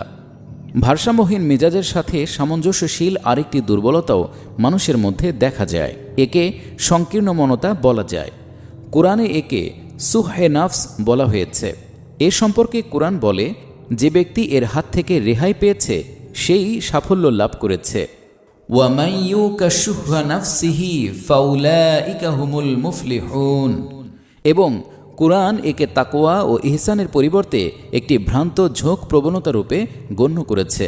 ওয়া উহদিরাতিল আনফুসুশ শুহা ওয়া ইন তুহসিনু ওয়া তাত্তাকু ফাইন্নাল্লাহা কানা বিমা তা'মালুনা খাবীরা। এ রোগে আক্রান্ত ব্যক্তি নিজের জীবন পরিবেশে অন্যের জন্য খুব কমই স্থান রাখতে চান। সে নিজে যতই বিস্তৃত হোক না কেন, নিজের স্থান থেকে তার নিকট তা অত্যন্ত সংকীর্ণই দৃষ্টিগোচর হয়। আর অন্য লোক তার জন্য নিজেকে যতই সংকুচিত করুক না কেন, সে অনুভব করে যেন তারা অনেক ছড়িয়ে আছে। নিজের জন্যে সে সব রকমের সুযোগ সুবিধা চায়, কিন্তু অন্যের জন্যে কোনো প্রকার সুযোগ সুবিধা দিতে চায় না। নিজের সৎ কাজগুলো নিছক ঘটনাক্রমে সংঘটিত হয়েছে বলে মনে করে। নিজের দোষ তার দৃষ্টিতে ক্ষমাযোগ্য হয়ে থাকে, কিন্তু অন্যের কোনো দোষই সে ক্ষমা করতে পারে না। নিজের অসুবিধাগুলোকে সে অসুবিধা মনে করে, কিন্তু অন্যের অসুবিধাগুলো তার দৃষ্টিতে নিছক বাহানাবাজি মনে হয়। নিজের দুর্বলতার কারণে সে যে সুবিধা ভোগ চায়, অন্যকে সে তা দিতে প্রস্তুত হয় না। অন্যের ক্ষমতার পরোয়া না করে সে তাদের নিকট চরম দাবি পেশ করে, কিন্তু নিজের অক্ষমতার ক্ষেত্রে এসব দাবি পূরণ করতে সে রাজি থাকে না। নিজের পছন্দ অপছন্দের মাপকাঠি ও রুচি সে অন্যের ওপর চাপিয়ে দেবার চেষ্টা করে, কিন্তু অন্যের রুচি ও পছন্দ অপছন্দের প্রতি সম্মান প্রদর্শন করার জন্যে সে একটুও চেষ্টা করে না। পৃষ্ঠা ৪৪। এ অসৎ গুণটি বাড়তে বাড়তে চগলখড়ি ও অন্যের দোষ খুঁজে বেড়ানোর এমন পর্যায়ে পৌঁছে যায় যে সে অন্যের সামান্য দোষের সমালোচনা করে, কিন্তু নিজের দোষের সমালোচনায় লাফিয়ে ওঠে। এ সংকীর্ণ মনতার আর এক রূপ হচ্ছে দ্রুত ক্রোধান্বিত হওয়া, অহংকার করা ও পরস্পরকে বরদাস্ত না করা। সমাজ জীবনে এহেন রোগে আক্রান্ত ব্যক্তি ওই ব্যক্তির সাথে চলাফেরাকারী প্রত্যেকটি লোকের জন্যে বিপদস্বরূপ। কোনো দলের মধ্যে এ রোগের অনুপ্রবেশ মূলত একটি বিপদের আলামত। দলবদ্ধ প্রচেষ্টা সাধনা পারস্পরিক ভালোবাসা ও সহযোগিতা দাবি করে। এছাড়া চার ব্যক্তিও একত্রে মিলেমিশে কাজ করতে পারে না। কিন্তু সংকীর্ণ মনতা ভালোবাসা ও সহযোগিতা সৃষ্টির সম্ভাবনা হ্রাস করে এবং অনেক সময় ওগুলোকে খতম করে দেয়। এর অনিবার্য ফলশ্রুতি হয় সম্পর্কের তিক্ততা ও পারস্পরিক ঘৃণা। এটি মানুষের মন ভেঙে দেয় এবং সহযোগীদেরকে পরস্পরের সাথে সংঘর্ষে লিপ্ত করে। এ রোগে আক্রান্ত ব্যক্তিরা কোনো মহান উদ্দেশ্য সম্পাদনের জন্যে তো দূরের কথা, সাধারণ সমাজ জীবনের জন্যে উপযোগী হতে পারে না। বিশেষ করে এ গুণটি ইসলামী জীবন ব্যবস্থা প্রতিষ্ঠার সংগ্রামে উপযোগী গুণাবলীর সম্পূর্ণ বিপরীতধর্মী। যেখানে সংকীর্ণ মনতার পরিবর্তে উদারতা, কৃপণতার পরিবর্তে দানশীলতা, শাস্তির পরিবর্তে ক্ষমা, কঠোরতার পরিবর্তে কোমলতার প্রয়োজন। এজন্যে ধৈর্যশীল ও সহিষ্ণু লোকের প্রয়োজন। এই দায়িত্ব একমাত্র তারাই পালন করতে পারে যারা উদার হৃদয়ের অধিকারী, যারা নিজেদের ব্যাপারে কঠোর ও অন্যের ব্যাপারে কোমল, যারা নিজেদের জন্যে সর্বনিম্ন সুবিধা চায় এবং অন্যের জন্য চায় সর্বোচ্চ সুবিধা, যারা নিজেদের দোষ দেখে কিন্তু অন্যের গুণ দেখে, যারা কষ্ট দেবার পরিবর্তে কষ্ট বরদাস্ত করতে অভ্যস্ত বেশি এবং চলন্ত ব্যক্তিদেরকে ঠেলে ফেলে দেবার পরিবর্তে যারা পড়ে যাচ্ছে তাদের হাত ধরে টেনে তোলার ক্ষমতা রাখে। এ ধরনের লোকদের সমন্বয়ে গঠিত দল কেবল নিজেদের বিভিন্ন অংশকে মজবুতভাবে সংযুক্ত রাখবে না, বরং তার চারপাশের সমাজের বিক্ষিপ্ত অংশকেও বিন্যস্ত করতে ও নিজের সাথে সংযুক্ত করতে থাকবে।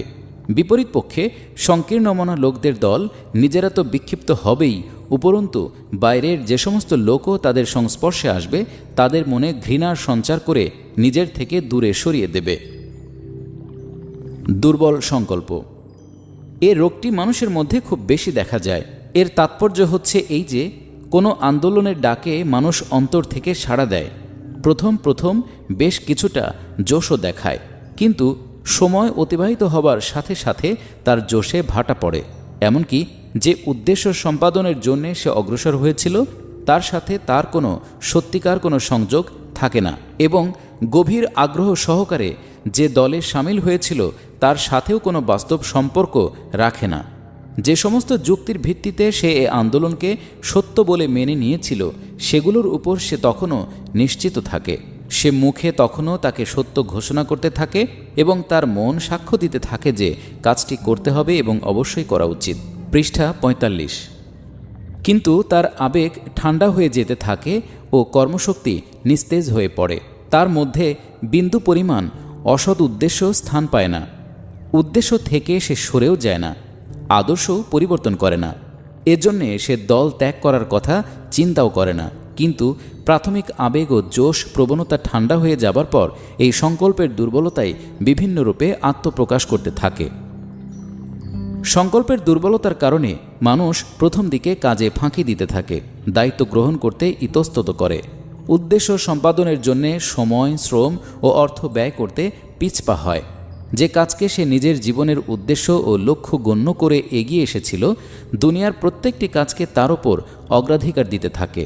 তার সময়, শ্রম ও সম্পদের মধ্যে তার ওই তথাকথিত জীবন উদ্দেশ্যের অংশ হ্রাস পেতে থাকে, এবং যে দলকে সত্য মনে করে তার সাথে সংযুক্ত হয়েছিল তার সাথেও সে নিছক যান্ত্রিক ও নিয়মানুগ সম্পর্ক কায়েম রাখে।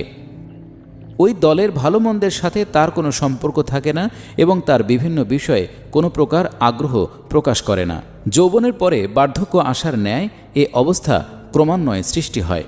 নিজের এ অবস্থা সম্পর্কে মানুষ নিজে সচেতন না হলে এবং অন্য কেউ তাকে সচেতন না করলে কোনো সময়ও সে একথা চিন্তা করার প্রয়োজন অনুভব করে না যে বস্তুকে সে নিজের জীবন উদ্দেশ্য গণ্য করে তার জন্য নিজের ধন প্রাণ উৎসর্গ করার সংকল্প করেছিল, তার সাথে এখন সে কি ব্যবহার করছে।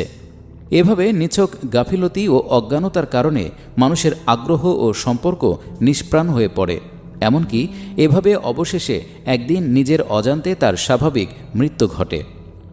দলীয় জীবনে যদি প্রথমেই মানুষের মধ্যে এ অবস্থার প্রকাশ সম্পর্কে সতর্ক না হওয়া যায় এবং এর বিকাশের পথ রোধ করার চিন্তা না করা হয়, তাহলে যাদের সংকল্পের মধ্যে সবেমাত্র সামান্য দুর্বলতার অনুপ্রবেশ ঘটেছে তারা ওই দুর্বলচিত্ত ব্যক্তির ছোঁয়াচ পেয়ে যাবে এবং এভাবে ভালো কর্মতৎপর ব্যক্তিও অন্যকে নিষ্ক্রিয় দেখে নিজেও নিষ্ক্রিয় হয়ে পড়বে। তাদের একজনও একথা চিন্তা করবে না যে সে অন্যের জন্যে নয়, বরং নিজের জীবন উদ্দেশ্য সম্পাদনের জন্য এসেছিল এবং অন্যরা তাদের উদ্দেশ্য ও লক্ষ্য থেকে বিচ্যুত হলেও সে কেন তা থেকে বিচ্যুত হবে।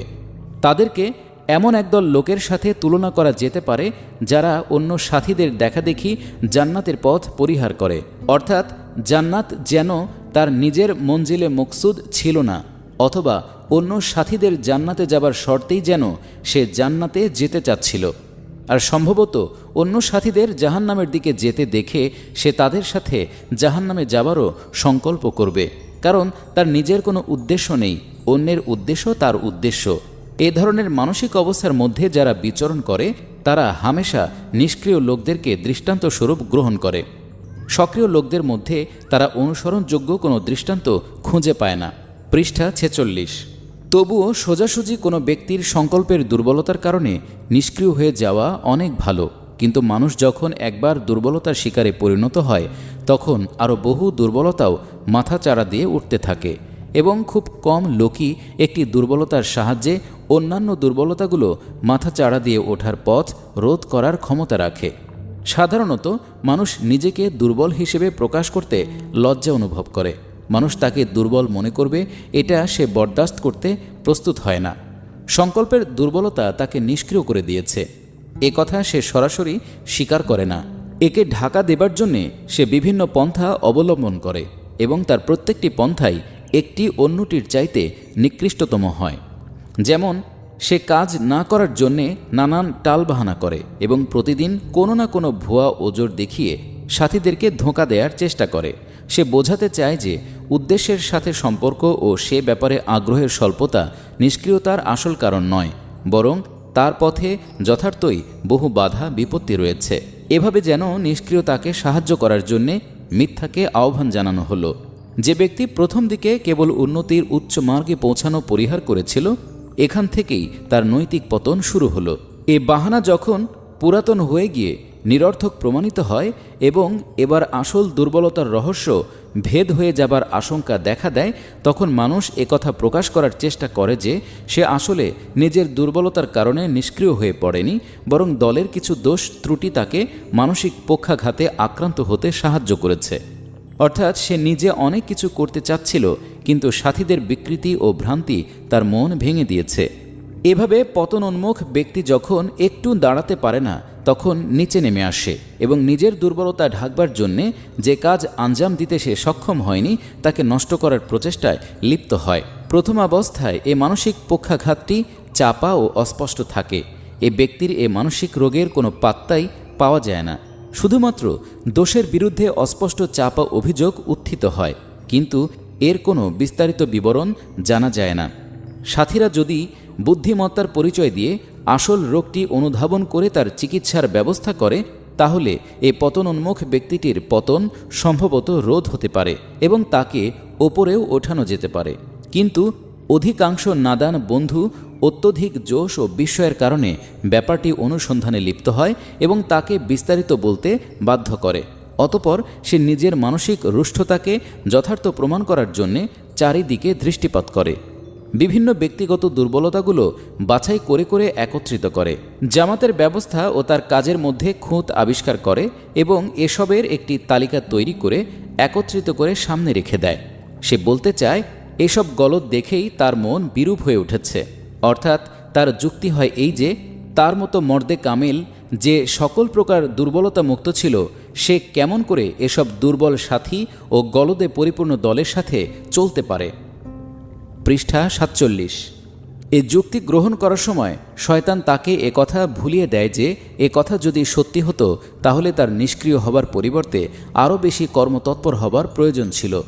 যে কাজকে নিজের জীবন উদ্দেশ্য মনে করে তা সম্পাদন করার জন্য সে অগ্রসর হয়েছিল, অন্যেরা নিজেদের গলদকারিতার কারণে যদি তাকে বিকৃত করার কাজে লিপ্ত হয়ে থাকে, তাহলে তাকে অত্যধিক উৎসাহ আবেগের সাথে ওই কাজ সম্পাদন করার জন্যে আত্মনিয়োগ করা এবং নিজের গুণাবলীর সাহায্যে অন্যের দোষের ক্ষতিপূরণ করা উচিত ছিল।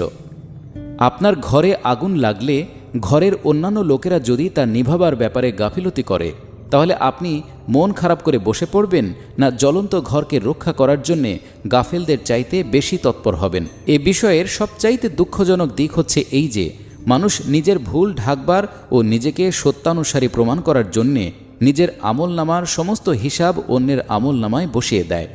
এ কাজ করার সময় সে ভুলে যায় যে আমলনামায় এমন একটি হিসাবও রয়েছে যেখানে কোনো প্রকার কৌশল ও প্রতারণার মাধ্যমে একটি অক্ষরও বাড়ানো যাবে না। সে অন্যের আমলনামায় অনেক দুর্বলতা দেখিয়ে দেয়, অথচ সেগুলোর মধ্যে সে নিজে লিপ্ত থাকে। সে দলের কাজের মধ্যে এমন অনেক ত্রুটি নির্দেশ করে যেগুলো সৃষ্টি করার ব্যাপারে তার নিজের ভূমিকা অন্যের চাইতে কম নয়, বরং অনেক বেশি।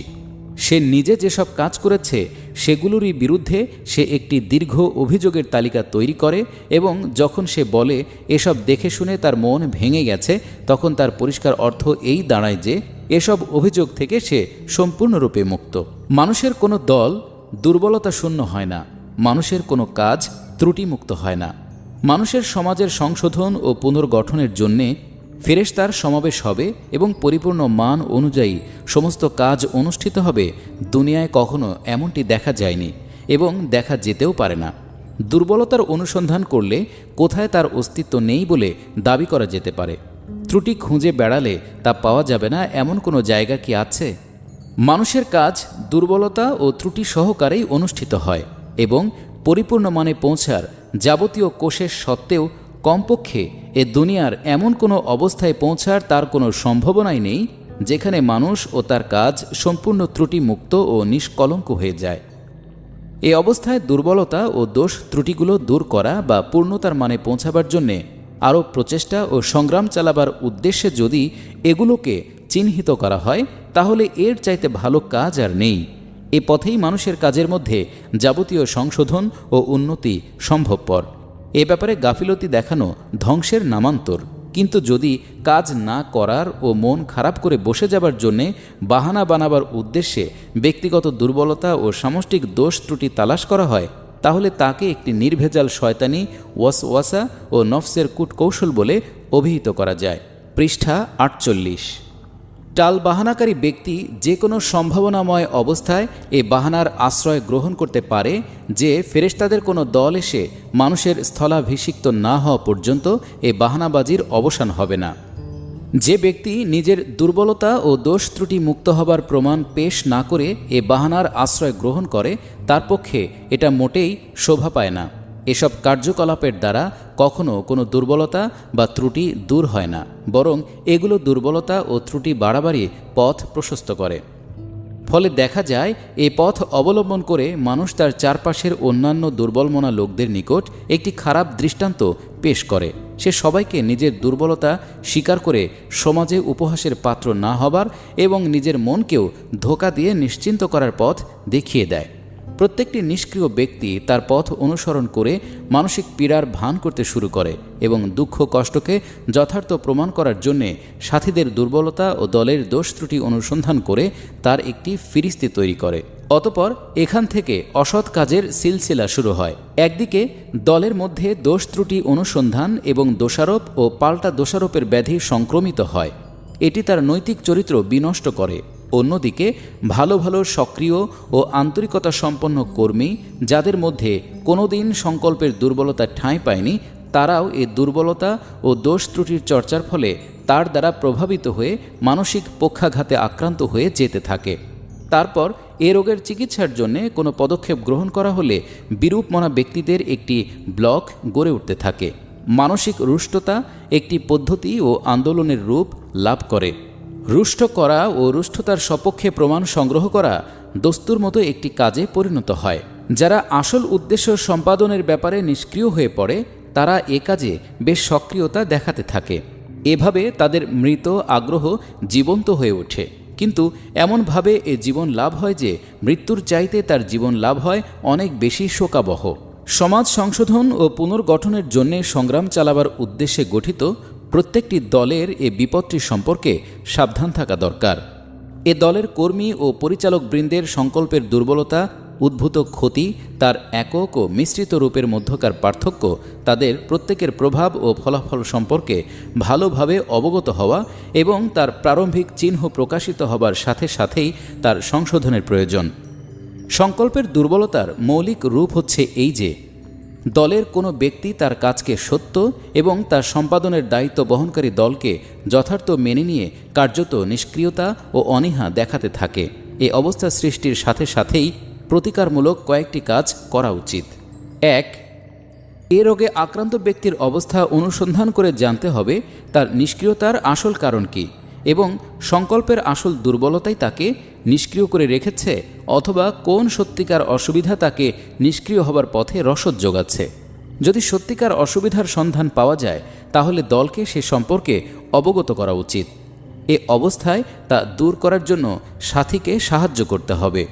এক্ষেত্রে আমরা তার নিষ্ক্রিয়তার ভুল অর্থ গ্রহণ করব না এবং তা অন্যের জন্য একটি দৃষ্টান্তরূপেও প্রতিভাত হবে না। আর যদি সংকল্পের দুর্বলতায় আসল কারণরূপে প্রতিভাত হয় তাহলে আজে বাজে পথে অগ্রসর না হয়ে যারা সত্যিকার অসুবিধার কারণে কর্মতৎপর হতে পারছে না তাদের থেকে এহেন ব্যক্তির বিষয়টি বুদ্ধিমত্তার সাথে দলের সম্মুখে আলাদা করে তুলে ধরতে হবে। পৃষ্ঠা 49। ২.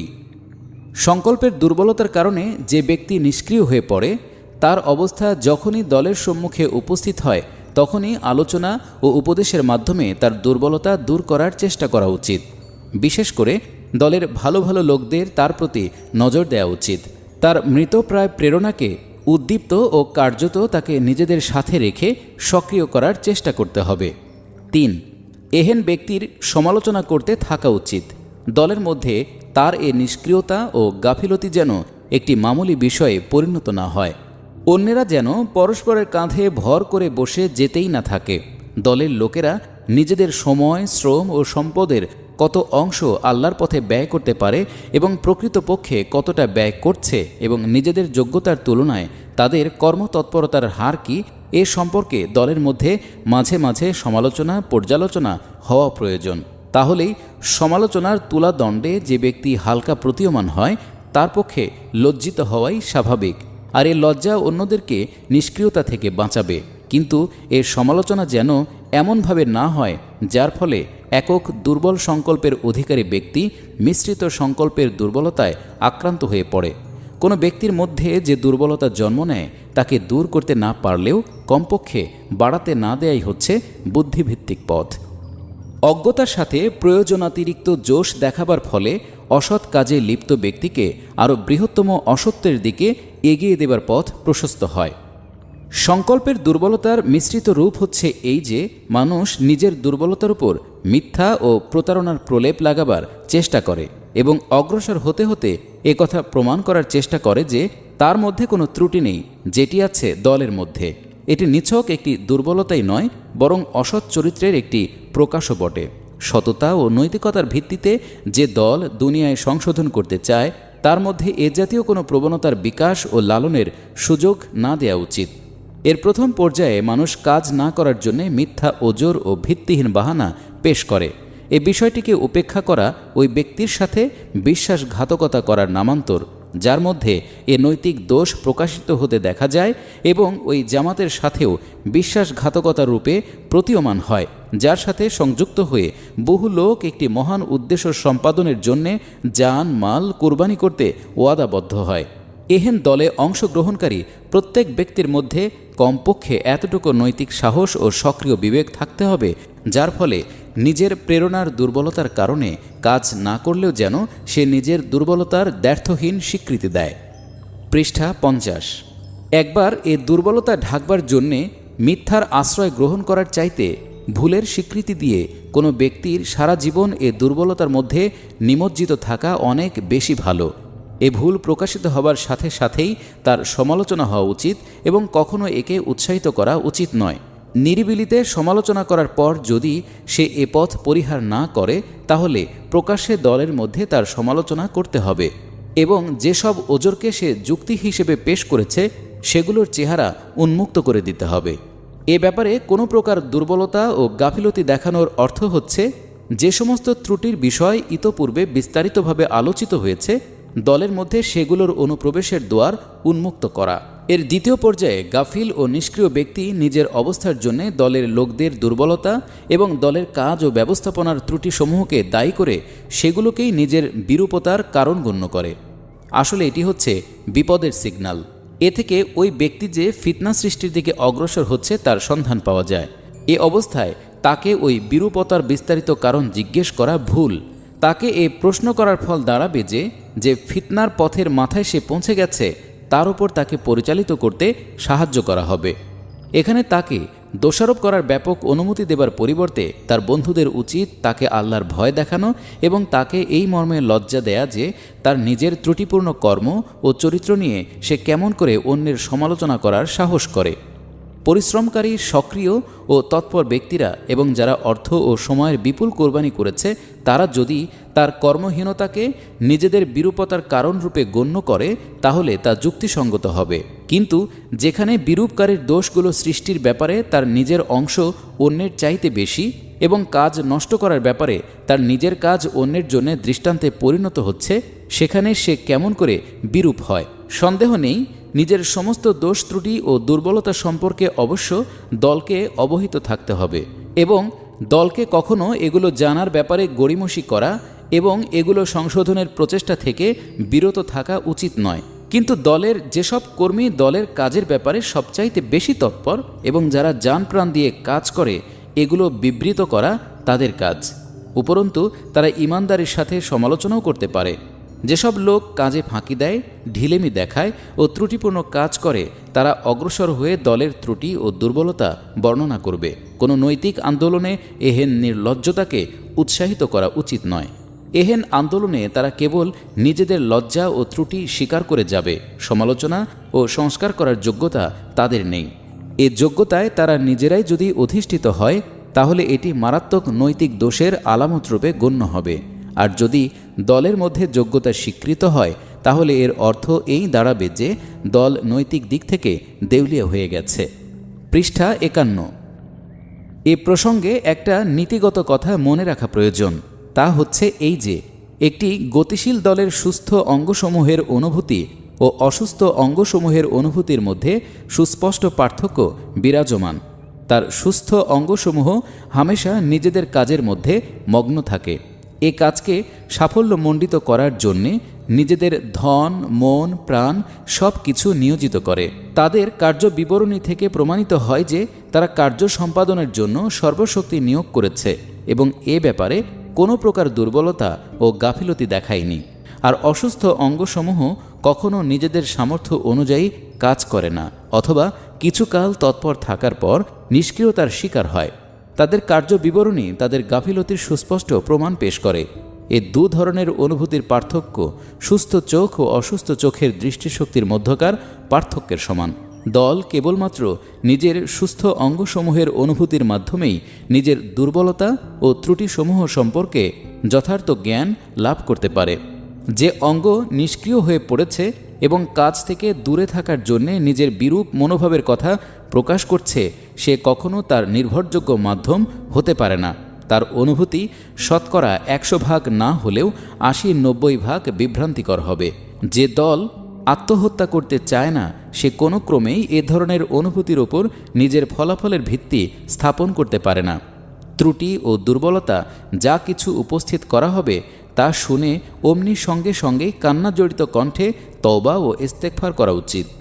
অতঃপর তার উপর আমাদের কাজের যোগ্যতা ও অযোগ্যতা সম্পর্কিত সিদ্ধান্তের ভিত্তি স্থাপন করা উচিত। এ ধরনের কথা হয়তো কোনো নেকির কাজ হতে পারে, কিন্তু তা কোনো বুদ্ধিমানের নেকি নয়, বোকার নেকি। এ জাতীয় নেক লোকেরা দুনিয়ায় অতীতে কিছুই করতে পারেনি এবং ভবিষ্যতেও পারবে না। নিজের ক্ষমতা ও যোগ্যতা সম্পর্কে উচ্চ ধারণা পোষণ করা যত বড় অজ্ঞতা, যে কোনো ব্যক্তির মন্তব্যের ভিত্তিতে নিজের ত্রুটি ও কর্মক্ষমতার আন্দাজ করে নেয়া এবং মন্তব্যকারী পরিস্থিতি সম্পর্কে কতদূর যথার্থ জ্ঞান রাখে এবং সে সম্পর্কে সঠিক মন্তব্য করার যোগ্যতা তার কতটুকু, এ বিষয়টি যাচাই না করাও তার চাইতে কম অজ্ঞতা নয়। এ পর্যায়ে আরেকটি কথাও ভালোভাবে অনুধাবন করা উচিত। যদি কোনো দল একটি আদর্শকে বাস্তবায়িত করতে চায়, তবে তার সামনে কাজের যোগ্যতা ও নৈতিকতার দুটি ভিন্ন মান থাকে। একটি হচ্ছে অভীষ্ট মান, অর্থাৎ যে সর্বোচ্চ মানে উন্নীত হবার জন্যে অনবরত প্রচেষ্টা ও সাধনা চালাতে হবে। দ্বিতীয়টি হচ্ছে কার্যোপযোগী হবার সর্বনিম্ন মান, যার ভিত্তিতে কাজ চালানো যেতে পারে এবং যার থেকে নিচে নেমে যাওয়া অসহনীয়। এ দু ধরনের মান সম্পর্কে বিভিন্ন মানসিকতা সম্পন্ন লোক বিভিন্ন কর্মপদ্ধতি অবলম্বন করে। এক ধরনের মানসিকতা সম্পন্ন লোক আসল উদ্দেশ্যের জন্যে কাজ করাকে বিশেষ গুরুত্ব দেয় না। কাজের সাথে সম্পৃক্ত থেকেও এমনভাবে এর মধ্যে সামিল হতে পারে যার ফলে তার ধন, সময়, শক্তি বিন্দুমাত্র ক্ষয়িত হয় না। এ মানসিকতা অনেক সময় চিন্তার বিলাসিতা ও পলায়নী প্রচেষ্টার জন্যে প্রবঞ্চনামূলক ওজর হিসেবে নৈতিকতার আকাশে বিচরণ করে এবং অভীষ্ট মানের চাইতে কমের উপর কিছুতেই সন্তুষ্ট হতে পারে না। যা কিছু সে এর চাইতে কম দেখে তারই উপর নিজের বিপুল অস্থিরতা ও বিরূপতা প্রকাশ করে। পৃষ্ঠা 52। কিন্তু কাজে অধিকতর উদ্বুদ্ধ হবার জন্যে নয়, বরং সচেতন বা অবচেতন যে কোনোভাবেই হোক কাজ থেকে পলায়ন করার জন্যই এ অস্থিরতা ও বিরূপতার প্রকাশ ঘটায়। দ্বিতীয় ধরনের মানসিকতা সম্পন্ন লোক যদিও উদ্দেশ্যের জন্য কাজ করাকে অত্যধিক বরং পূর্ণ গুরুত্ব দেয়, কিন্তু ভাববাদিতার শিকার হবার কারণে অভীষ্ট মান ও কার্যোপযোগী হবার সর্বনিম্ন মানের মধ্যকার যথাযথ পার্থক্য অনুধাবন করে না। এ ব্যক্তি নিজেই বারবার দোটানায় পড়ে যায়। উপরন্তু প্রথম ধরনের মানসিকতার ছোঁয়াচও সহজেই লেগে যায়। এভাবে সে নিজেই নিজেকে পেরেশান করে এবং যারা কাজ করে তাদের জন্যেও যথেষ্ট পেরেশানির কারণ হয়ে দাঁড়ায়। তৃতীয় ধরনের মানসিকতা সম্পন্ন লোক যথার্থই উদ্দেশ্যের জন্য কাজ করে। তারা নিজেদের উপর এ কাজের সাফল্য ও ব্যর্থতার পূর্ণ দায়িত্ব অর্পিত হয়েছে এ অনুভূতি রাখে। তাদের এ অবস্থা ও দায়িত্ববোধের কারণে তারা বাধ্য হয়ে সবসময় দু ধরনের মানের মধ্যে যথাযথ পার্থক্য বজায় রেখে কাজ করে এবং কোনো যুক্তিসঙ্গত গুরুত্বপূর্ণ কারণ ছাড়া উদ্দেশ্যের দিকে অগ্রগতি যেন প্রভাবিত হতে না পারে সেদিকে দৃষ্টি রাখে। তারা কখনো অভীষ্ট মান বিস্মৃত হয় না। সে পর্যন্ত পৌঁছাবার চিন্তা থেকে এক মুহূর্তও গাফেল হয় না। তা থেকে নিম্নমানের প্রতিটি বস্তু সম্পর্কে গভীর উৎকণ্ঠা প্রকাশ করে। কিন্তু কর্মোপযোগী সর্বনিম্ন মানের মাধ্যমে কাজ চালিয়ে যেতে থাকে এবং এ মান থেকেও লোকদের নিচে নেমে যাবার কারণে নিজেদের পরিকল্পনা পরিবর্তন করার বদলে তাদেরকে সরিয়ে দূরে নিক্ষেপ করাকে অধিক উত্তম মনে করে। তাদের জন্যে নিজেদের শক্তির যথাযথ জরিপ ও সে অনুযায়ী কার্য বিস্তার করা ও তার গতিবেগের মধ্যে কম বেশি করা অবশ্যই অপরিহার্য। এ ব্যাপারে ভুল করলে তারা নিজেদের উদ্দেশ্যের ক্ষতি সাধন করে, কিন্তু যে ব্যক্তি এ জরিপ করার জন্যে প্রথম ও দ্বিতীয় ধরনের মানসিকতার মাধ্যমে পথ নির্দেশ লাভ করবে সে মারাত্মক অজ্ঞতার প্রমাণ দেবে। একমাত্র এ তৃতীয় ধরনের মানসিকতাই তার সহায়ক ও সাহায্যকারী হতে পারে এবং এ মানসিকতাই গড়ে তুলতে হবে। সমাপ্ত।